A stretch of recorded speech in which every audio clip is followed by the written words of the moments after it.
தமிழ் வானிலை செய்திகள் கேட்கிற அனைவருக்கும் இனிய வணக்கங்கள். வருகிற மே 11ஆம் தேதி அன்று வங்கக்கடல் பகுதிகளில் குறைந்த காற்றழுத்த தாழ்வு பகுதியானது உருவாகிறதுக்கான வாய்ப்புகள் இருக்கு. இதை பத்தி நம்ம ஏற்கனவே பல முறை நம்ம வானிலை அறிக்கையில நம்ம சொல்லியிருக்கிறோம். இந்த தாழ்வு பகுதி தமிழகத்தை நோக்கியே நகர்வதற்கான வாய்ப்புகள் இருக்கு. நிறைய பேர் தொடர்ந்து சந்தேகத்தோட இருக்கீங்க, இது தமிழ்நாட்டுக்குள்ள வருமா, மழை பொழிவை தருமா, அதுக்கப்புறம் முரசு புயல் எப்போது உருவாகும், எத்தனை கிலோமீட்டர் வேகத்துல காற்று வீச போகுது, கனமழை எந்த அளவுக்கு இருக்க போகுது, வெள்ளப்பெருக்கு ஏற்படுமா இல்ல வெறும் சாதாரண ஒரு கனமழையா மட்டும்தான் இருக்குமா அப்படிங்கிற பல கேள்விகள் உங்களுக்குள்ள இருக்கு அப்படிங்கிறது நமக்கு தெரியும். கமெண்ட் செக்ஷன்ல நிறைய கமெண்ட்டை பார்க்க முடிஞ்சுது. இந்த புயல் பத்தின தகவல் இன்னும் கொஞ்சம் விரிவாக தெரிஞ்சா நல்லா இருக்கும். ஆனால் புயல் வரப்போகுதுன்னு சொல்றீங்க, ஆனால் அது எங்க உருவாகுது, எத்தனை கிலோமீட்டர் வேகத்துல காத்து வீச போகுது, தமிழ்நாட்டில் எந்தெந்த மாவட்டங்கள்ல வெள்ளத்துல மூழ்க போகுது அப்படிங்கிற எல்லா தகவலையும் மிக தெளிவாக இந்த வானிலை அறிக்கையில உங்களுக்கு நம்ம இன்னும் தெளிவுபடுத்தி நம்ம கொடுத்திருக்கிறோம். தயவு செய்து கடைசி வரைக்கும் வானிலை அறிக்கையை கேட்டுட்டு போங்க. அதனால ரொம்ப கவனமாக இருக்கணும். வரக்கூடிய நாட்கள் மிக கனமழை மற்றும் அதி கனமழைக்கான நாட்களுக்குள்ளாக நம்ம போய் கொண்டிருக்கிறோம். வங்க கடல் பகுதிகளில் உருவாக போகிற இந்த குறைந்த காற்றழுத்த தாழ்வு பகுதி தான் தமிழ்நாட்டுக்கே மிகப்பெரிய ஒரு தலைவலியாக அமைய போகுது. இது ஏன் ப்ரோ மழை தானே, அது ஏன் நம்ம வரவேற்க கூடாது அப்படின்னா, இது குறுகிய நேரத்தில் அதிக மழை பொழிவு, வெள்ளப்பெருக்கை ஏற்படுத்தக்கூடிய ஒரு மழை பொழிவாக சில மாவட்டங்கள்ல அமைய இருக்கிறது. அப்போ தாழ்வான பகுதிகளில் அதி கனமழை பதிவானா என்ன ஆகும், கடுமையான மழை தண்ணீர் சூழ்ந்து காணப்படும், மிகப்பெரிய ஒரு வெள்ளப்பெருக்கு ஏற்படுவதற்கான வாய்ப்புகளையும் இது உருவாக்குறதுக்கான வாய்ப்பு இருக்கும். அதனால இந்த மழை பொழிவு பொறுத்த வரைக்கும் சாதாரண ஒரு மழையா எடுத்துக்காதீங்க. ஏன்னா ஒரு தாழ்வு பகுதியே தமிழகத்தை நோக்கி நகர்வதற்கான நமக்கு சாதகமான சூழ்நிலை ஏற்பட்டிருக்கு. தொடர்ந்து எந்தெந்த மாவட்டங்கள் மிக கனமழை பதிவாகும், எங்கெல்லாம் அதி கனமழை பதிவாகும் என்பதான தகவலை குறித்து நம்ம பார்க்கலாம்.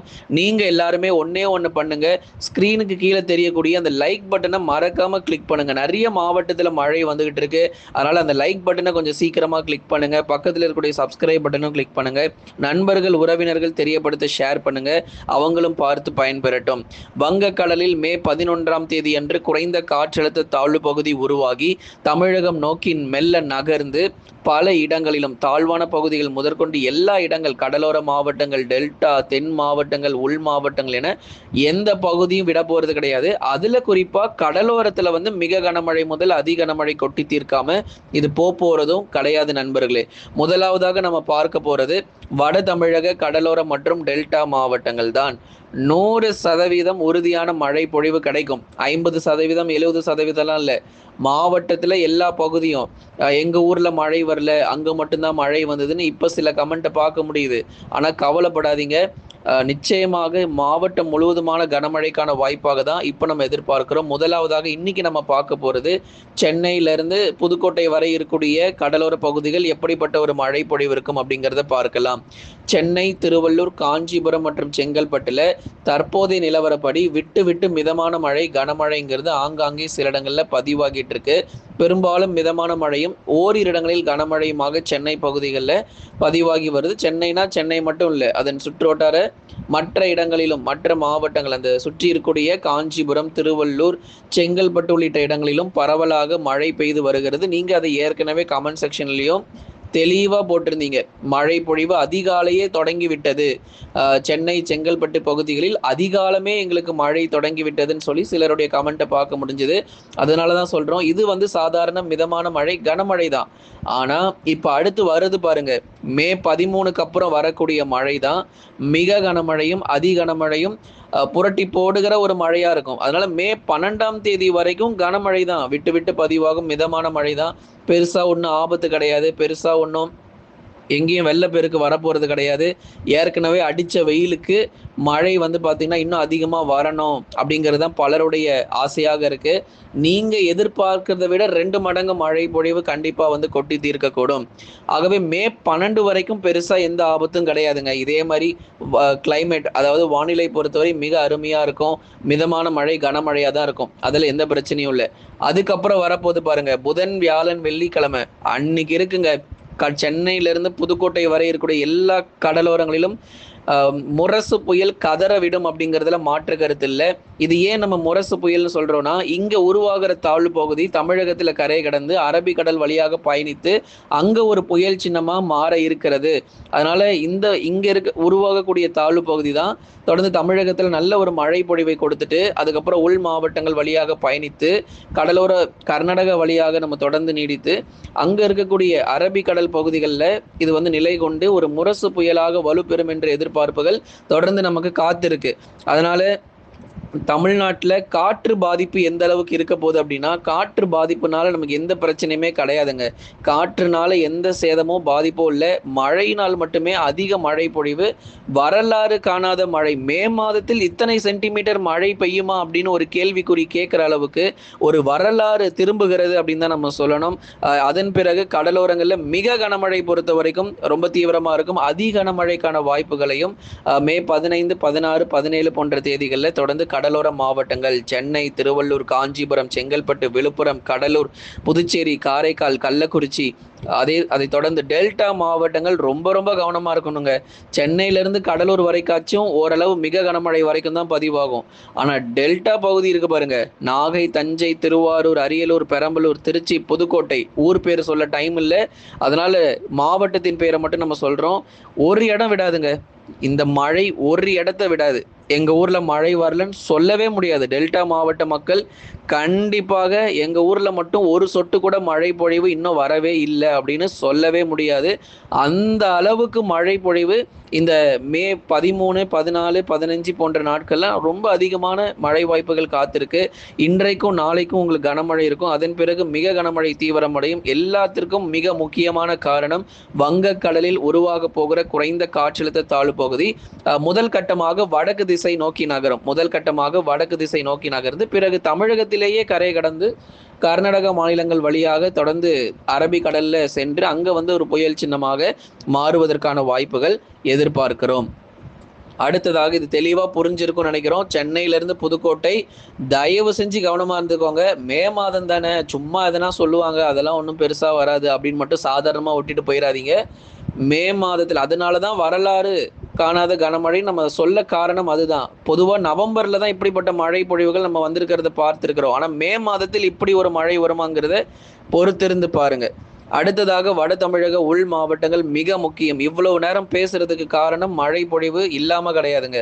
வட தமிழக உள் மாவட்டங்கள்ல தாழ்வு பகுதி உள் மாவட்டங்கள் வழியாக தான் பயணிக்கும். இந்த காற்று சுழற்சி பொறுத்த வரைக்கும் தொடர்ந்து வங்கக்கடல் பகுதிகளில் ஒரு தாழ்வு பகுதியாக உருவாகி அதன் பிறகு கடலோரத்துல கரை கடந்து உள் மாவட்டங்கள் வேலூர், திருப்பத்தூர், ராணிப்பேட்டை, திருவண்ணாமலை, கிருஷ்ணகிரி, தருமபுரி, சேலம், நாமக்கல், கரூர், திருப்பூர், ஈரோடு, இப்ப சொன்ன எல்லா இந்த உள் மாவட்ட பகுதிகளிலும் இப்ப அடுத்து இந்த மே 11 அல்லது 12 தேதிக்கு மேல உங்களுக்கு மழை ரொம்ப தீவிரமா இருக்கும். அது வரைக்கும் மழையே வராது அப்படின்னா மழை வரும். பகுதியாக லேசான மழை, மிதமான மழை, இப்படிதான் நம்ம வந்து உள் மாவட்டத்துல வந்து எதிர்பார்க்க முடியும். மாவட்டம் முழுவதுமான கனமழை பொறுத்த வரைக்கும் எதிர்பார்க்கலாம். எப்போ மே 12 தேதிக்கு அப்புறமா. இப்போ வந்து பகுதியான கனமழை, பகுதியான மிதமான மழை மட்டும் உங்களுக்கு பதிவாயிட்டு இருக்கும். நிறைய இடங்கள்ல வானம் ஓரளவு மேகமூட்டமாக காணப்படும். ஆகவே இந்த தாழ்வு பகுதி முதல்ல கடலோரத்துல மிகப்பெரிய ஒரு பாதிப்பை ஏற்படுத்திய பிறகு உள் மாவட்டங்களில் பரவலாக கனமழை கொட்டி தீர்த்து அதன் பிறகு கர்நாடக மாநிலங்கள் இருக்கக்கூடிய குறிப்பா தெற்கு கர்நாடக பகுதிகள், பெங்களூர் போன்ற இடங்களிலும் கடுமையான மழை பொழிவுகள் எதிர்பார்க்கலாம். ஏன்னா உள் மாவட்டங்கள் சொல்லும் போது கேரளா மற்றும் கர்நாடக மாநிலங்கள் நம்ம சொல்லாம கிடையாது. ஏன்னா கர்நாடகாவில் இருக்கக்கூடிய பெங்களூரு பட்டணங்களிலும் அடுத்த வாரத்தில் மிக கடுமையான கனமழையானது அங்க நமக்கு தொடர்ந்து தீவிரம் அடையும். ஆகவே உள் மாவட்டங்கள் இதன் காரணமாக உள் தமிழகம், கர்நாடகா மற்றும் தெற்கு ஆந்திராவிலும் மழை இருக்குங்க. ஏன்னா தெற்கு ஆந்திராவையும் நம்ம பதிவு செய்யணும். திருப்பதி, நெல்லூர், ஓங்கோல், அதை தொடர்ந்து தெற்கு ஆந்திராவில் சூலூர்பேட்டா மற்றும் அதன் சுற்றுவட்டார பகுதிகள், பல தெற்கு ஆந்திர பகுதிகளில் கடுமையான மிக கனமழை பொறுத்தவரை தீவிரம் அடையும். அதே மாதிரி உள் கர்நாடகா மற்றும் தெற்கு கர்நாடகா உள்ளிட்ட இடங்களிலும் கடுமையான மழை பொழிவுகள். நமக்கு கேரள மாநிலங்களிலும் தொடர்ந்து மிக கனமழைக்கான எச்சரிக்கைகள் எதிர்பார்க்க முடியும். அடுத்ததாக மிக முக்கியமாக தென் தமிழகத்தை பற்றி நம்ம பேசியே ஆகணும். இவ்வளோ தூரம் பேசணும்ல. இந்த கடலோர மாவட்டங்கள், டெல்டா உள் மாவட்டங்கள்ல மழை வர்றதுக்கு முன்னாடியே முதல்ல தென் மாவட்டங்கள் தான் வெள்ளப்பெருக்கு ஏற்பட போகுது. விடிய விடிய கனமழைங்க. விடிய விடிய கனமழை பல பகுதிகள்ல. அதே மாரி உள் மாவட்டங்கள்ல நீங்க நாமக்கல், கரூர்லாம் எடுத்து பார்த்தீங்கன்னா, பல பகுதிகள்ல 14 சென்டிமீட்டர் தாண்டியாச்சு. நம்ம நேற்றைக்கும் சொல்லியிருப்போம். இந்த நாமக்கல்ல நாமகிரிப்பேட்டை, அதே மாரி இந்த தோகை மலை, குளித்தலை, இந்த கரூர் பக்கம் இங்கெல்லாம் நல்ல ஒரு தீவிரமான மழை பொழிவுகள் தொடர்ந்து பதிவாகிட்டே இருக்கு. இந்த தென் தமிழ்நாடுன்னு இருக்கீங்கல்ல, தென் தமிழகம், மதுரை, திண்டுக்கல், விருதுநகர், சிவகங்கை ஓய்வே கிடையாது. அடுத்தடுத்து அடுத்தடுத்து மழை மேகங்கள் வந்துகிட்டே இருக்கும். இப்பதான் கொஞ்ச நேரம் மழை பெய்து முடிஞ்ச மாதிரி இருக்கும். அடுத்த கொஞ்ச நேரத்துல பார்த்தா திடீர்னு இன்னொரு மேகக்கூட்டங்கள் வந்து மதுரை, திண்டுக்கல், விருதுநகர், சிவகங்கையில மழை பொழிந்து கொண்டே இருக்கும். விட்டு விட்டு விட்டு மழை வாய்ப்புகள் வருகிற நாட்கள்ல குறிப்பா தென் மாவட்டங்கள் மதுரை, திண்டுக்கல், விருதுநகர், சிவகங்கை, ராமநாதபுரம், தூத்துக்குடி, திருநெல்வேலி மாவட்டத்துல அடுத்து மழை பொழிவுகள் வந்து கொண்டே இருக்கும். மேகக்கூட்டங்கள் தொடர்ந்து இருக்கு. அதனால வெயிலுடைய தாக்கம் இன்னும் ஒரு 10 நாளை கிடையாதுங்க. இன்னும் ஒரு 10 நாளைக்கு வெயிலுடைய ஆட்டம் முடிவுக்கு வருது. அதனால சூரியனை மறைத்து இந்த கனமழை பொறுத்த வரைக்கும் மிக தீவிரமாக கொட்டி தீர்க்கிறத நம்ம பார்க்கிறோம். ஆகவே வரும் நாட்கள் ஒரு 10 நாட்களுக்கு உங்களால சூரியனை பார்க்கவே முடியாது. அந்த அளவுக்கு மழை வாய்ப்புகளும் தமிழ்நாடு முழுவதுமாக நமக்கு வந்து எதிர்பார்க்கிறோம். ஆகவே ராமநாதபுரத்தினுடைய கடலோர பகுதிகளில் மிக கடும் கனமழை இருக்கும். ராமேஸ்வரம், மண்டபம், கீழக்கரை, அதே மாதிரி தூத்துக்குடி மாவட்டம், திருநெல்வேலி மாவட்டம், தூத்துக்குடி திருநெல்வேலியினுடைய கடலோர பகுதிகள், மதுரை திண்டுக்கலினுடைய நகர பகுதிகள், விருதுநகர் மாவட்டத்தில் இன்னும் நிறைய இடத்துல மழை வரல, ஒரு சொட்டு கூட மழை வரலன்னு போடுறீங்க. ஆனா நிச்சயமா ஒருவேளை மழை உண்மையாகவே வராம இருந்தது. விருதுநகர் மாவட்டத்தில் இதுவரைக்கும் மழையே வரலங்க. மே மாதம் தொடங்கி ஒரு சொட்டு கூட மழையே வரலங்கலாம் சிலருடைய கமெண்ட்டை பார்க்க முடியுது. அப்படியெல்லாம் ஒரு கிராம பகுதிகள் இருந்துச்சுன்னா கவலைப்படாதீங்க. இன்னும் உங்களுக்கு மழை வாய்ப்புகள் இதை விட இன்னும் ரொம்ப தீவிரமா இருக்க போகுது. தென் மாவட்ட பகுதிகள் எல்லா பகுதிகளுக்கும் நல்ல அருமையான ஒரு மழை பொழிவை நம்ம வந்து பார்க்க முடியும். தென்மேற்கு பருவமழை முன்கூட்டியே தொடங்கி இருக்கு. அதை தான் நம்ம திருப்பி சொல்றோம். நிறைய பேர் வந்து ஜூன் முதல் வாரத்துல போய் எதிர்பார்க்குறீங்க. தென்மேற்கு பருவமழை ஜூன் முதல் வாரத்தில் தொடங்குமான்னு கேள்வி கேட்குறீங்க. நம்ம சொல்லிட்டோம், முன்கூட்டியே பருவமழை தொடங்குகிறது. அப்போ இந்த தாழ்வு பகுதியிலிருந்தே நம்ம வந்து வைத்து கொள்ளலாம். இப்போ அடுத்த வாரத்துல உருவாகிற இந்த தாழ்வு பகுதியிலிருந்தே தென்மேற்கு பருவமழை கிட்டத்தட்ட தொடங்கியாச்சு. 95% பருவமழை தொடங்கியாச்சு. மே மாதம் 20ஆம் தேதிகளுக்குள்ளேயே நிறைய நிகழ்வுகள் பொறுத்த வரைக்கும் உருவாகிறதுக்கான வாய்ப்பு இருக்கு. அதுக்கப்புறம் முதல்ல வங்கக்கடல், அதுக்கப்புறம் அரபிக்கடல், மீண்டும் வங்கக்கடல் பகுதிகளில் மே மாத இறுதியில ஒரு காற்றழுத்த தாழ்வு பகுதி உருவாகிறதுக்கான வாய்ப்பு இருக்கு. எப்படி பார்த்தாலும் கிட்டத்தட்ட தமிழ்நாட்டில் நமக்கு வந்து தண்ணீர் பற்றாக்குறைங்கிறது இருக்க போறதே கிடையாது. இந்த தென்மேற்கு பருவமழை சில மாவட்டங்களில் இயல்புக்கும் சற்று கூடுதலாகவும் பதிவாக வாய்ப்பு இருக்கு. இந்த தாழ்வு பகுதி மட்டும் தமிழகத்துல முழுமையா கரை கடந்தா இயல்புக்கும் அதிகமான மழை பொழிவு இருக்கும். அப்போ தென்மேற்கு பருவமழை ஓரிரு மாவட்டங்களில் கூடுதல் மழைக்கான வாய்ப்புகளை நோக்கி நம்ம போய்கொண்டிருக்கிறோம். மேற்கு தொடர்ச்சி மலையொட்டிய மாவட்டங்கள் மாலை மற்றும் இரவு நேரங்களிலும் பரவலாக கனமழையானது விட்டு விட்டு தொடர வாய்ப்புகள் இருக்கு. மேற்கு தொடர்ச்சி மலையொட்டிய மாவட்டங்கள் பரவலாக விட்டு விட்டு கனமழையானது தொடர்வதற்கான வாய்ப்பு இருக்கு. நீலகிரி, கோயம்புத்தூர், தேனி, தென்காசி, கன்னியாகுமரி உள்ளிட்ட நீலகிரி மாவட்டத்திலும் கனமழை தொடர்ந்து பதிவாகும். அதனால மேற்கு தொடர்ச்சியில் இருக்கிறவங்க தான் இனிமேல் இன்னும் ரொம்ப எச்சரிக்கையா இருக்கணும். தென்மேற்கு பருவமழை வந்தாச்சு. இதுக்கப்புறம் உங்களுக்கு கனமழை மிதமான மழைலாம் நம்ம சொல்ல முடியாது. ரெட் அலர்ட் தான். அடுத்த மாதங்கள் எல்லாம் நமக்கு வந்து மேற்கு தொடர்ச்சி மலையொட்டிய மாவட்டங்கள் ரெட் அலர்ட் கொடுத்துட்டு போயிடலாம்.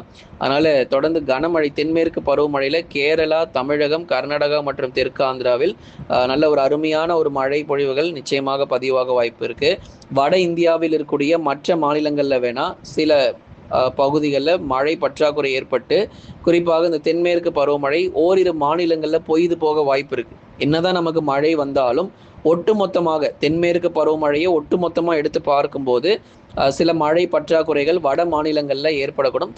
தமிழகம் பொறுத்த வரைக்கும் நமக்கு இயல்பை ஒட்டிய மழை பொழிவாகவே நிச்சயம் அமையக்கூடும் நண்பர்களே. அடுத்ததாக கடந்த 24 மணி நேரத்தில் கடலோர மாவட்டங்கள், டெல்டா பகுதிகள், தென் மாவட்டங்களிலும் பரவலாக கனமழை பெய்தது. நேற்றைக்கு எங்கெல்லாம் மழை வந்துச்சோ மறக்காம எல்லாருமே நீங்க கமெண்ட்ல போடுங்க. உங்களுடைய கமெண்ட்ஸ் ரொம்பவே முக்கியம். மழை வந்தாலும் எங்க ஊர்ல நேற்றைக்கு மழை வந்துச்சு ப்ரோன்னு கமெண்ட் பண்ணுங்க. மழை வரலனாலும் உங்க ஊர் பேரையும் மாவட்டத்தின் பேரையும் சேர்த்து கொஞ்சம் கமெண்ட்ல போடுங்க. ஏன்னா நிறைய பேர் மாவட்டத்தின் பேரை மட்டும் போட்டுறீங்க. ஏற்கனவே கோடை மழையில இப்போ உதாரணமாக தஞ்சாவூர் மாவட்டம் எடுத்துக்கிட்டோன்னா சில இடத்துல மழை பதிவாயிருக்கும், சில இடத்துல மழை பெய்யாமல் வானம் மேகமூட்டமாக கூட இருந்திருக்கலாம். அதனால் நீங்கள் தஞ்சாவூர்லேருந்து கமெண்ட் போடுற மாதிரி இருந்தால் உங்கள் ஊர் பேரையும் போடுங்க, மாவட்டத்தின் பேரையும் போடுங்க. மழை வராத மாவட்டங்கள் நம்ம சொல்கிறோம், எந்தெந்த ஊரில் மழை வரலையோ ஊர் பேரையும் போடுங்க, மாவட்டத்தின் பேரையும் போடுங்க. ஏற்கனவே மழை வந்தாச்சுன்னா மழை வந்து விட்டது ப்ரோ அப்படின்னு சொல்லி மறக்காம கமெண்ட் பண்ணுங்க. ஏன்னா உங்களுடைய கமெண்ட்ஸ்க்காக நம்ம காத்திருக்கிறோம். அதே மாதிரி முரசு புயல் பத்தின தகவல் ஏதேனும் உங்களுக்கு சந்தேகங்கள் இருந்தா, இந்த புயல் பத்தின மேலும் தகவல் உங்களுக்கு தெரியணும் அப்படின்னாலும் மறக்காம கமெண்ட் பண்ணுங்க. முக்கியமா காற்றுடைய வேகம் எவ்வளவு ப்ரோ இருக்கும் அப்படின்னு சொல்லி கேட்டிருந்தாங்க. காற்றுடைய வேகம் வந்து அரபிக்கடல்ல பகுதிகள் போனதுக்கு அப்புறமா தான், வங்கக்கடல்ல தாழ்வு பகுதி தமிழகத்தில் கரை கடந்து உள் மாவட்டங்கள் வழியாக பயணித்து அரபிக்கடல் பகுதிகளில் முரசு புயலாக உருவெடுத்து 150 முதல் 170 கிலோமீட்டர் வேகம் வரைக்கும் பலமான ஒரு சூறாவளி காற்று வீசுவதற்கான வாய்ப்புகள் எதிர்பார்க்கிறோம். அரபிக்கடல்ல இது போனதுக்கு அப்புறம் அதோடைய உக்கிரம் கொஞ்சம் அதிகமா இருக்கும். 150லேருந்து 170 வரைக்கும் நம்ம எதிர்பார்க்கிறோம். தொடர்ந்து இன்னும் நமக்கு நாட்கள் இருக்கு. வானிலையில் ஏதேனும் இதில் ஏதாவது மாற்றங்கள் ஏற்பட்டால் நிச்சயமாக உங்களுக்கு நம்ம அறிவிக்கிறோம். தற்போது நிலவரப்படி உங்களுக்கு என்னென்ன வானிலை அறிக்கை சொல்ல முடியுமோ எல்லாமே மிக தெளிவுபடுத்திட்டோம். மழையும் நமக்கு குறையில, நாளுக்கு நாள் அதிகமாயிட்டே தான் இருக்கு. தாழ்வு பகுதி உருவாகி தொடர்ந்து தமிழக கடலோரத்தை மிரட்டும் அப்படிங்கிறதுல எந்த மாற்று கருத்தும் இல்லை. நம்ம சேனல்ல டிஸ்கிரிப்ஷன்ல நிறைய ப்ராடக்டோட இமேஜஸ் நம்ம கொடுத்துருப்போம். அதே மாதிரி ஸ்டோர்னு சொல்லி தனியாகவே நமக்கு நம்ம சேனல்ல வந்து பார்த்தீங்க அப்படின்னா ஆப்ஷன் உங்களுக்கு நம்ம கொடுக்கப்பட்டிருக்கு. மறக்காம ஸ்டோருக்குள்ள போங்க. உங்களுக்கு பிடித்தமான ப்ராடக்ட்ஸ் எல்லாமே நீங்கள் பர்ச்சேஸ் பண்ணிக்கலாம். வீட்டுக்கு தேவையான எல்லா பொருட்களுமே, கிராசரிஸுமே உங்களுக்கு அவைலபிளாக இருக்கும். ஏதேனும் ஒரு பொருளை கிளிக் பண்ணி நீங்கள் உள்ளே போங்க. உள்ளே போயிட்டு அதுக்கப்புறம் உங்களுக்கு தேவையான ப்ராடக்ட்ஸ் எல்லாமே நீங்கள் பர்ச்சேஸ் பண்ணிக்கோங்க நண்பர்களே. மறக்காமல் ஸ்க்ரீனுக்கு கீழே தெரியக்கூடிய லைக் பட்டனை கிளிக் பண்ணிடுங்க. சப்போர்ட் பண்ணி பாருங்கள்.